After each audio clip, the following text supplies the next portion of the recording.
Xbox has had its ups and downs lately. That's really pretty much how we've kind of lived over the past 6 months to a year, what have you. That's honestly just the way it's going to continue to be as well. Realistically, we're not seeing a ton of things come from Xbox that get people excited, but this is something that people are talking about and could potentially be something if Microsoft were to get involved. I don't know how accurate it would be or if it would be like a huge game changer, but maybe. I think it maybe would have been a bigger game changer if Microsoft would have done this right from the start. I guess I don't know. But anyway, we all know that Pal World has been a massive success, not only for Game Pass but also in like sales wise, what they've been able to do, and that the studio is open to acquisitions as well as other things. So that's really, really incredible to kind of hear. Independent sensation, so to speak. The immense success of Pal World has undoubtedly been the biggest surprise of 2024. Maybe that and Helldivers 2. It certainly helps from a Microsoft perspective that it's one of the best Xbox exclusives or console exclusives of recent times. It's also led to a lot of speculation in recent months about whether Xbox would potentially be interested in acquiring the game's developer. Well, the CEO of Pocket Pair spoke to Bloomberg recently about the very topic and revealed that although talks haven't been had with Microsoft, the company could potentially be open to an acquisition or partnership. It's not just Microsoft, though. It sounds like they would consider any kind of offer if it was right. The key thing is that the team wants to remain a small studio rather than making huge AAA games. He said, and I quote, "We are and will remain a small studio. I want to make multiple small games. Big budget AAA games are not for us." So interestingly enough, it was mentioned during the interview that Pocket Pair is working on bringing Pal World to more platforms beyond Xbox and PC. So it sounds likely we could see it on PlayStation or even Nintendo before too long. So the question is, would Microsoft want to acquire the developer behind Pal World? A lot of it probably depends on whether the franchise has long-term potential in the company's eyes, and at the moment, it's really hard to judge. So the main thing that I would say is, when you look at what Microsoft is trying to do, this has been a huge success for them, but a lot of the players have already kind of ducked out of the game. And, again, it's one of those things where will it ever reach that initial level of success again? It's really hard saying. Could they hit again? I think one of the big selling points to Pal World was the fact that it was sort of Pokemon looking, right? So there was that, we're kind of looking at it and going, okay, well, the game kind of looks like Pokemon, but it's got a mix of all these other different kind of games in there as well. To me, here's the thing, right? If they're looking to bring it to other platforms, where could they bring it? Could they bring it to PlayStation? They could, but PlayStation doesn't allow for games that aren't finished to be released on their platform. So they don't have a game preview program. As you all know, the game is in game preview program on Xbox. So, we're in one of these weird situations where, it would probably come to PlayStation or whatever at some point. 100% it will. But, at the same time, is it really going to? I don't think the game could run on the Switch at all. So we'll have to see.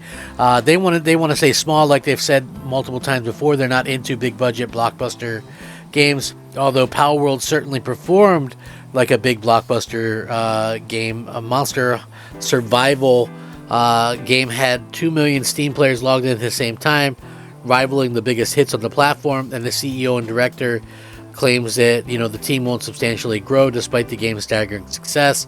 They want to remain kind of small. The studio previously developed card battling over dungeon party drawing game Art Imposter and the genre-bending open world Craftopia, though were relatively inexpensive projects. Pal World itself reportedly cost about $6 to $7 million to create. It's a very minuscule number compared to the unsustainable budgets at other big studios. The game has since returned several millions in profit and things like that, and they believe that smaller studios spearhead innovation in game design, and with Pal World pretty much bankrolling whatever the team works on next, Pocket Pair has free reign to work on whatever it wishes in the future. He reveals that the studio has no plans to become a publicly traded company and has had no acquisition conversation with Microsoft, with whom they partnered with on a successful Game Pass launch. For now, they seem unsure how to go forward. By creating games that are fun to watch, fun to play, and fun to discuss, games are most fun when playing with friends. They continue to game without a multiplayer mode. Just doesn't feel right in the era we live today. That sounds like a perfect match for Microsoft, to be honest with you. So it's no surprise to see a PvP and a PAL versus PAL arena heavily highlighted in the recent roadmap and things like that. So again, we're living in a weird world, so to speak. But, one that I'm not 100% sure Microsoft would be, like, super interested in locking down. Although if they did lock it down, I'm sure they could quickly, bring it to... You make it a little bit quicker to bring it to places like PlayStation or Nintendo on the Switch 2 or whatever the case may be. I'm sure they want to... that's what Microsoft's forte is not having exclusives, although maybe they saw a bump in some sales or something. I think that probably the success of Pal World on Xbox could have been hindered a little bit by the fact that, it came out at a time where a lot of people were really down on Xbox due to, the whole situation with, hey, our games are going on everything and, we're everywhere and, that kind of stuff. So, we do have sort of that sort of situation. So I don't know exactly what the future holds for Xbox, but I do know that, they did have something with this Power World game, and I think it would make sense to do something with it. I'm not sure that they have the, I don't want to say gumption, but have the situation where they actually have something that, players actually want. And how do you use that, right? Like Microsoft, they don't use what they have already, like you had, all these games and then you wave the white flag and you start putting them on, PlayStation. That's not exactly, the smartest thing you can do. And, at the end of the day, it really kind of kills your own platform. So, I don't know what the future holds for Xbox, but what I do know is that, they could do a better job of providing fans with, content and games and, all that kind of stuff. So we'll see long term what they can kind of work out.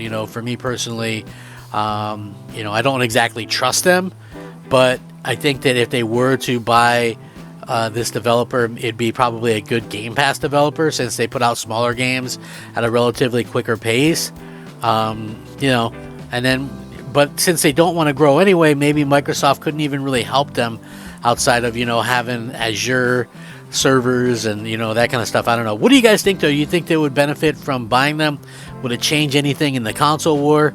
Let me know down below. Thank you so much for watching. Rack 'em up. Crap Gamer out.